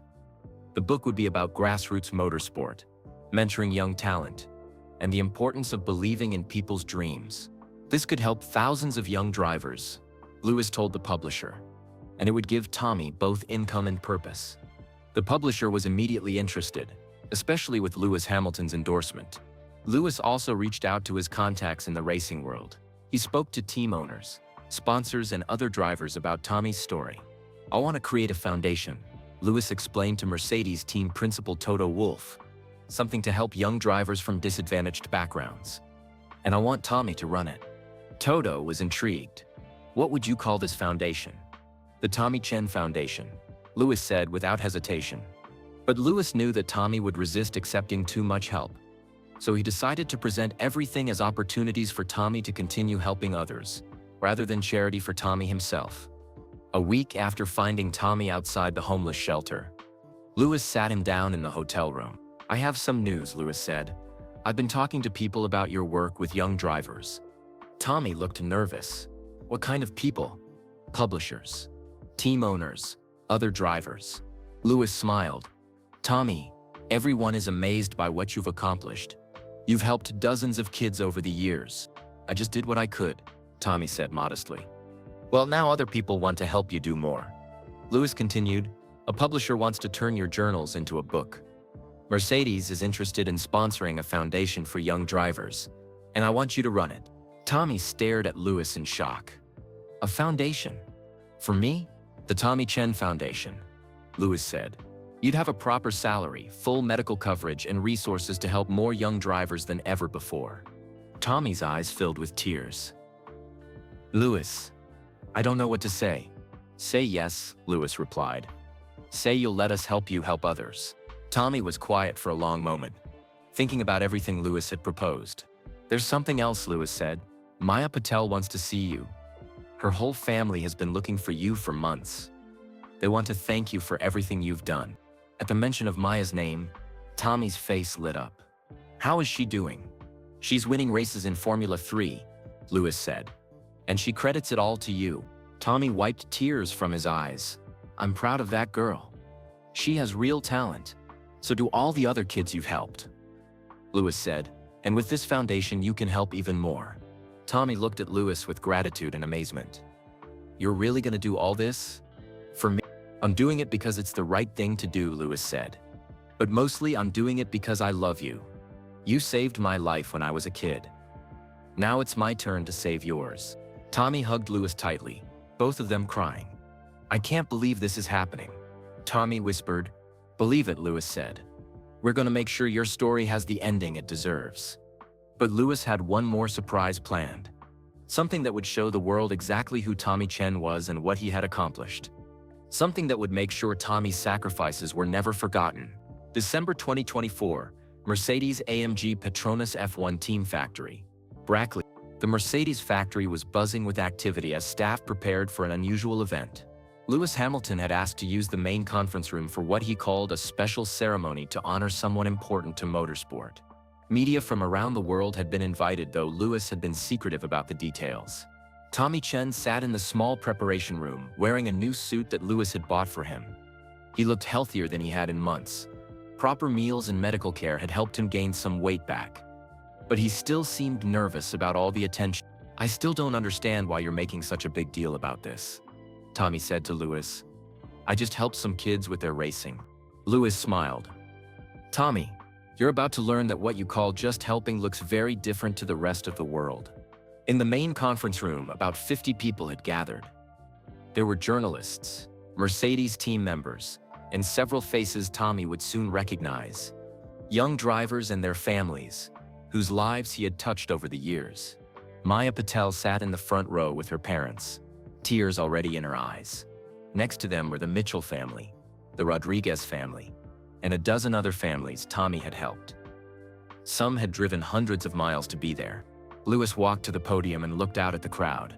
Thank you all for coming, Lewis began. Today, I want to tell you about a man who changed my life and the lives of countless others. A man whose story of sacrifice and love deserves to be heard by the world. Lewis gestured toward the side door. Please welcome Tommy Chen. Tommy walked into the room and stopped in shock. He recognized face after face in the audience. Families he had helped, kids he had mentored, people whose racing dreams he had made possible. Oh my goodness, Tommy whispered, his hand over his heart. Maya Patel stood up and started clapping. Soon the entire room was on their feet, giving Tommy a standing ovation that lasted 2 full minutes. Tommy wiped tears from his eyes as Lewis guided him to a chair on the stage. Tommy Chen, Lewis said to the crowd, is the reason I'm standing here today. 26 years ago, he found a 13-year-old boy struggling with a broken go-kart and changed both our lives forever. Lewis told the story of their first meeting at Rye House Kart Circuit. How Tommy had worked for free every weekend, teaching Lewis about racing and life. How Tommy had sold his house to fund Lewis's move into higher-level racing. The audience listened in amazed silence as Lewis described Tommy's sacrifices over the years. But Lewis's story is just the beginning. Lewis continued, over the past decade, Tommy has helped dozens of other young drivers, giving away everything he owned to help them chase their dreams. Louis invited Maya Patel to the stage. She ran up and hugged Tommy before taking the microphone. "Mr. Chen didn't just help my racing career," Maya said, her voice shaking with emotion. "He saved my family's dreams. When no one else believed in me, he spent his own money to give me a chance." Maya's father joined them on stage. "We've been looking for Tommy for 8 months," Raj Patel said. "We wanted to thank him, but he had disappeared. We had no idea he was homeless because of his generosity to us." More families came forward to share their stories. Sarah Mitchell talked about how Tommy had fixed her son's cart every weekend for 2 years. David Rodriguez explained how Tommy had bought new equipment when their family couldn't afford it.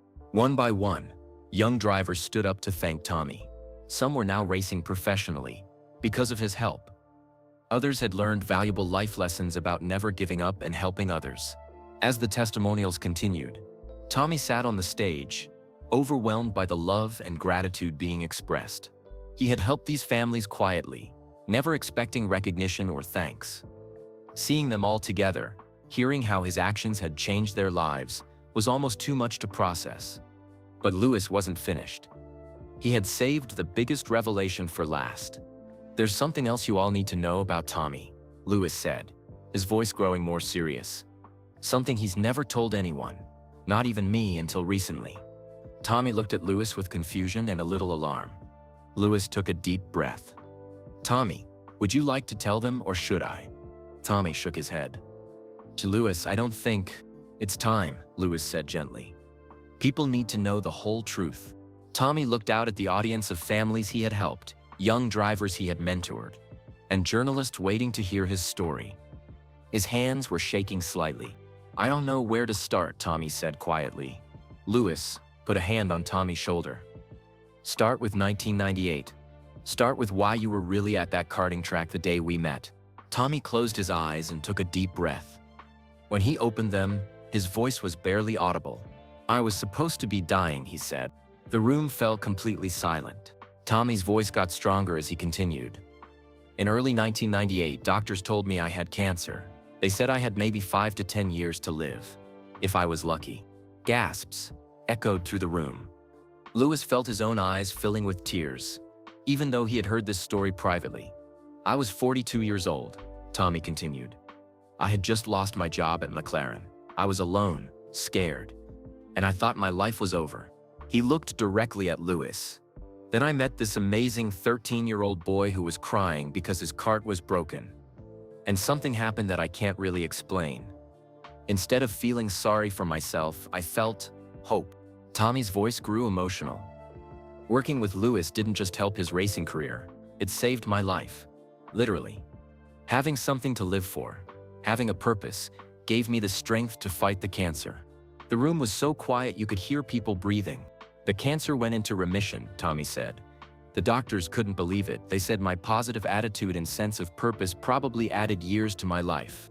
Maya Patel was crying openly now. Her parents held each other, stunned by what they were hearing. "So when I helped Louis, and later when I helped Maya and all these other wonderful kids," Tommy continued, "I wasn't sacrificing my life. I was living my life. Every day I got to spend helping young people chase their dreams was a gift I wasn't supposed to have." Tommy looked around the room at all the faces staring back at him. "You all think I gave up everything for you," he said. "But the truth is, you gave me everything. You gave me 26 extra years of life. You gave me purpose when I thought I had none. You gave me a family when I was alone."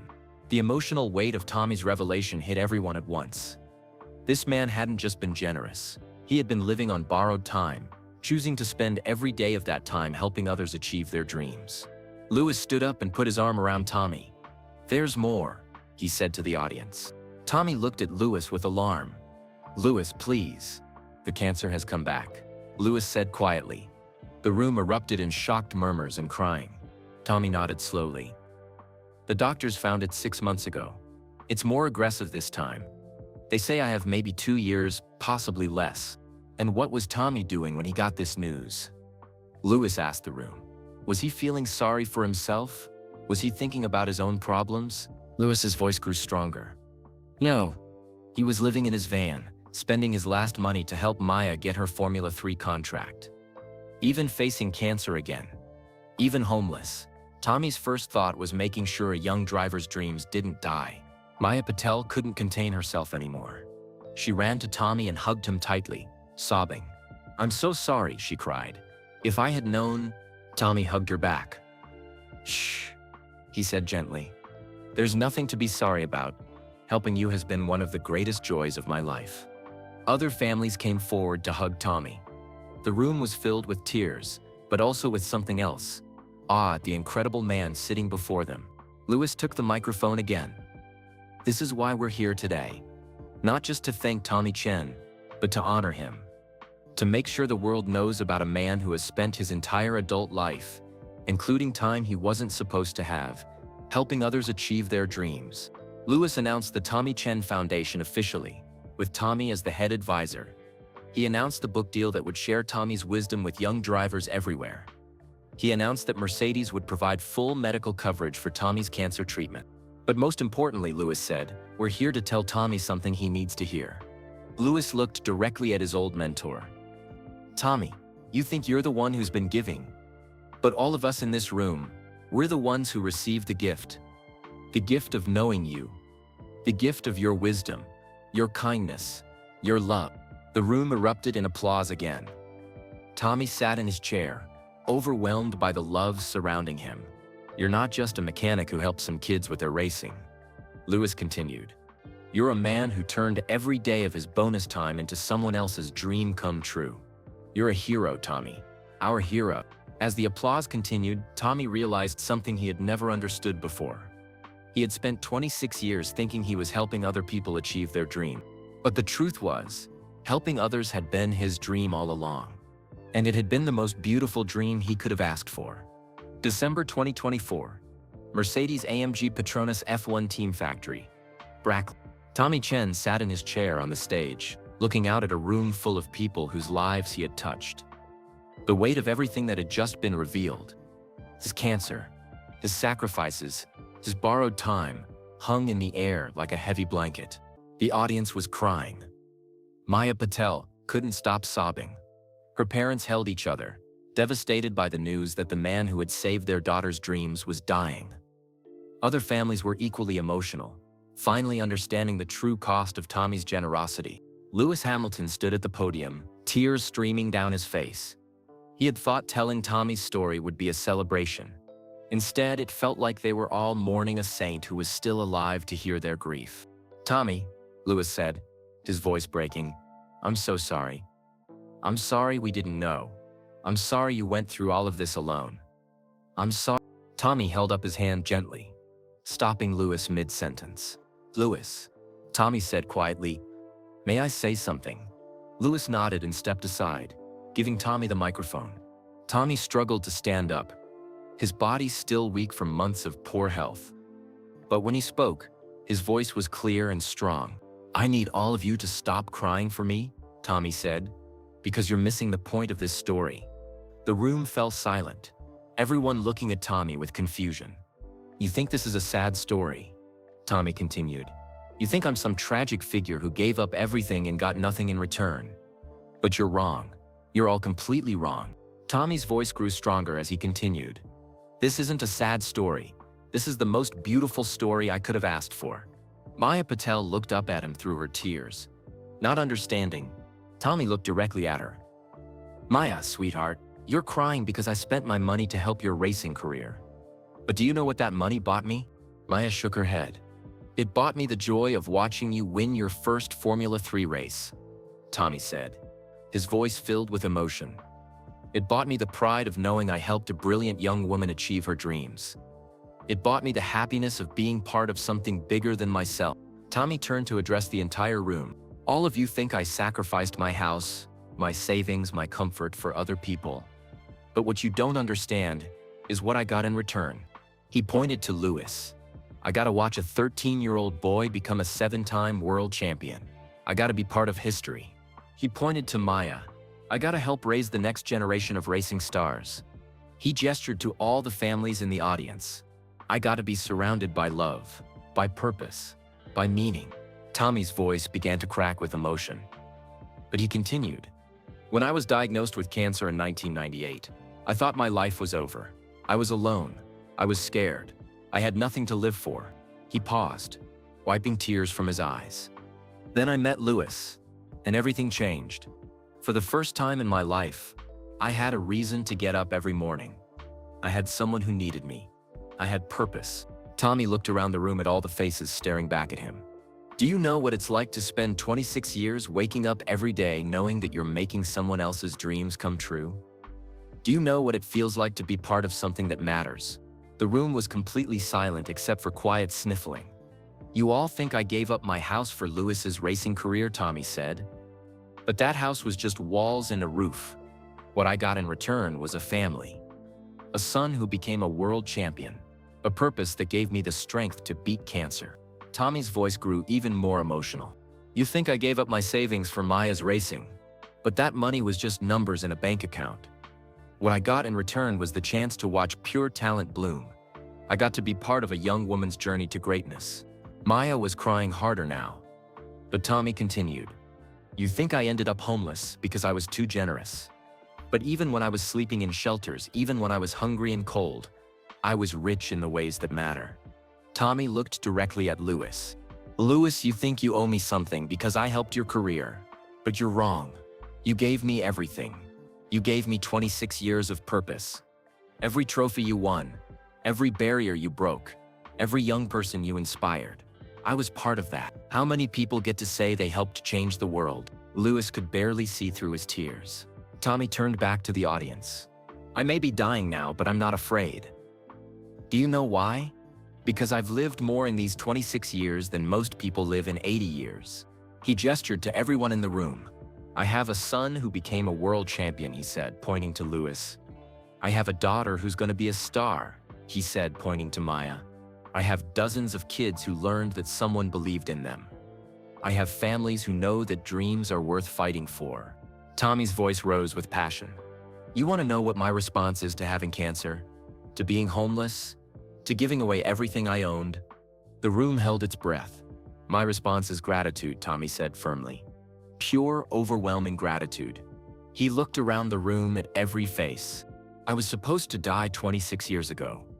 But instead, I got to live. Really live. I got to spend every day of my bonus time doing something that mattered. Tommy's voice broke completely now, but he kept talking through his tears. When I thought I was dying in 1998, I decided that if I only had a few years left, I wanted to spend them making sure talented kids like Louis didn't give up their dreams because of money or mechanical problems. He wiped his eyes with his sleeve. I thought I was helping them, but the truth is, they saved me. Every single one of them saved me. Tommy looked at Maya, who was staring at him with wonder through her tears. Maya, you think you should feel guilty that I spent my money on your racing. But you gave me something worth more than money. You gave me the chance to be a grandfather. You gave me the joy of watching someone I love succeed. He turned to all the other families. All of you kids gave me the same gift. You let me be part of your stories. You let me matter. Tommy looked back at Louis. And Louis, my beautiful boy, you gave me the greatest gift of all. You let me be your father when you needed one. You let me teach you and guide you and love you. Watching you become the man you are today has been the honor of my lifetime.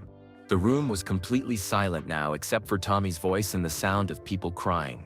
So please, Tommy said, please don't feel sorry for me. Don't cry for my sacrifices. Don't mourn my choices. His voice grew strong and clear. Celebrate them. Because every sacrifice I made was actually a gift I received. Every dollar I spent was an investment in love. Every night I slept rough was worth it, because I knew I had helped someone's dreams come true. Tommy looked around the room one more time. I may not have much time left, but I've already won the most important race of my life. I raised champions, not just in racing, but in life. I helped create a generation of young people who know that someone believed in them. He smiled through his tears. Most people spend their whole lives wondering if they made a difference. I know I made a difference. I can see it in every face in this room. Tommy's voice dropped to almost a whisper, but everyone could hear him clearly. I'm not a victim. I'm not a tragic figure. I'm not someone to feel sorry for. He stood up straighter, his voice gaining strength one final time. I'm the luckiest man who ever lived. Because I got to spend 26 years turning my love into other people's dreams. I got to be part of something beautiful and lasting and important. Tommy looked directly at Lewis. And if I had to do it all again, knowing how it would end, I would make the exact same choices. Because this life, this beautiful, meaningful, love-filled life, has been everything I ever could have wanted. The room erupted in the most emotional standing ovation anyone had ever witnessed. People weren't just clapping. They were sobbing, cheering, and trying to process the incredible perspective they had just heard. Tommy's response to his circumstances wasn't bitterness or self-pity. It wasn't anger at the unfairness of life or regret for his choices. His response was pure, overwhelming gratitude for a life spent in service to love. Maya Patel ran onto the stage and hugged Tommy tightly, followed by Lewis, then by dozens of other people whose lives he had touched. As Tommy stood surrounded by his racing family, he realized that his response to dying had been to truly live, and his response to having nothing had been to give everything. It was the most beautiful response anyone in that room had ever witnessed, and it brought absolutely everyone to tears. July 2025, Silverstone Circuit, British Grand Prix. 6 months after the ceremony at Mercedes, Tommy Chen stood in the garage watching the final preparations for the British Grand Prix. He looked healthier and happier than he had in years. The cancer treatment was working, giving him energy he hadn't felt in months. His new role as head advisor for the Tommy Chen Foundation had given him purpose beyond his wildest dreams. The foundation had already provided support to 30 young drivers from families who couldn't afford proper racing equipment. Mr. Chen, the TV crew is ready for your interview, said Angela, Lewis's assistant. Tommy nodded and walked toward the media area. 6 months ago, he had been sleeping in homeless shelters. Now journalists wanted to hear his story and learn about the foundation's work. But the best part wasn't the recognition or the comfortable apartment Lewis had helped him find near the Mercedes factory. The best part was watching the next generation of racers get their chance to shine. Maya Patel had won 3 more Formula 3 races since the ceremony. She was being courted by Formula 2 teams and was well on her way to achieving her Formula 1 dreams. Tommy, a familiar voice called out. Tommy turned to see James Mitchell, the young driver whose kart Tommy had fixed for free years earlier. James was now racing in Formula 2 and had come to Silverstone to watch the Grand Prix. James, how wonderful to see you, Tommy said, hugging the young man. I wanted to thank you again, James said. The foundation helped my little sister Sarah get into karting last month. She's already winning races, Tommy smiled. The foundation is just getting started. We're going to help so many more kids chase their dreams. As Tommy made his way toward the Mercedes garage, he passed the McLaren pit. Ron Dennis, now retired but still a legend in Formula 1, stopped him. Tommy Chen, Ron said with respect, I heard about everything you've accomplished. I should have kept you at McLaren all those years ago. Tommy shook his head. Everything happened exactly as it was supposed to, Mr. Dennis. If I had stayed at McLaren, I never would have met Lewis when he needed me most. Ron nodded thoughtfully. You're probably right. Lewis owes his career to you. No, Tommy said firmly. We owe each other everything. In the Mercedes garage, Lewis was going through his pre-race routine. When he spotted Tommy, his face lit up with genuine joy. There's my lucky charm, Lewis said, giving Tommy a hug. How are you feeling about today? Tommy asked. Lewis grinned. Confident. I've got the best team, the best car, and most importantly, I've got family here supporting me. Tommy had been to every race since moving back into Lewis's world. Not because Lewis needed him. Lewis had the best mechanics and engineers in Formula 1. But because they both cherished the time they had together. Tommy's cancer was responding well to treatment. But the doctors were realistic. He might have 2 years, maybe 3 if he was lucky. Every race they shared together was precious. Remember, Tommy said, just like he used to when Lewis was 13, it's not just about being fast. It's about racing with your heart. Lewis nodded. And never giving up on the people who believe in you.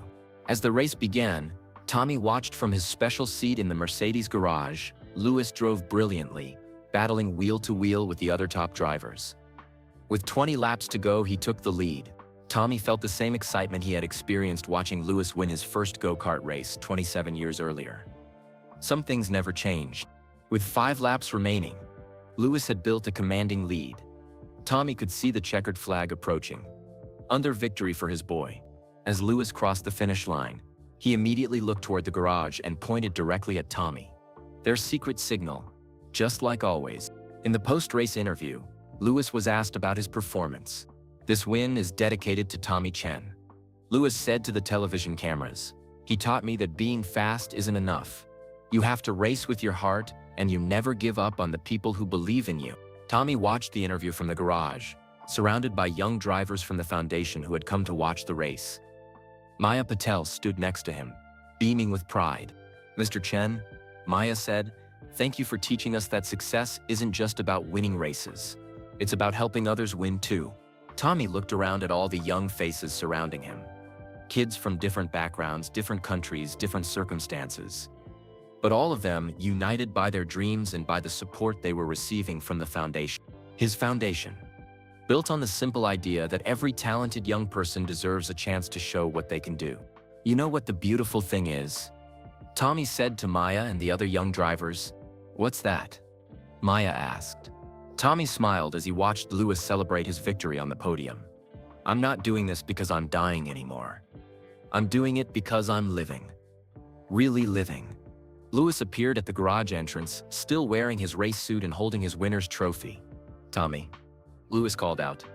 "Come here. This belongs to both of us." Tommy walked over to Lewis, and they stood together holding the trophy as photographers captured the moment. "We did it again," Lewis said. "We did it again," Tommy agreed. But Tommy was thinking about more than just the race. He was thinking about a 13-year-old boy with a broken go-kart, who had grown up to become one of the greatest drivers in Formula One history. He was thinking about Maya Patel and all the other young drivers who were following in Lewis's footsteps. He was thinking about 27 years of love, sacrifice, and shared dreams. As the celebration continued around them, Tommy realized that this was exactly where he belonged. Not because he was dying, but because he was living his purpose. The mechanic who had once appeared in Lewis Hamilton's life like an angel had become something even more important. He had become family. And some bonds are stronger than anything else in the world, even time itself. "Some mechanics fix cars," Tommy whispered to himself, watching Lewis celebrate with his racing family. Tommy Chen fixed dreams. That was the end of Tommy Chen's incredible story. A tale of love, sacrifice, and the beautiful truth that sometimes the greatest gifts we give are the ones that cost us everything. Where are you listening from today? Drop a comment below, and let us know what part of Tommy's story touched your heart the most. If this story moved you, please hit that like button. And subscribe to our channel for more inspiring stories that celebrate the unsung heroes who change lives behind the scenes. Most importantly, share this video with your friends and family. In a world that often feels divided, we need more stories like Tommy's. Stories that remind us of the power of kindness, the importance of believing in others, and the incredible difference one person can make.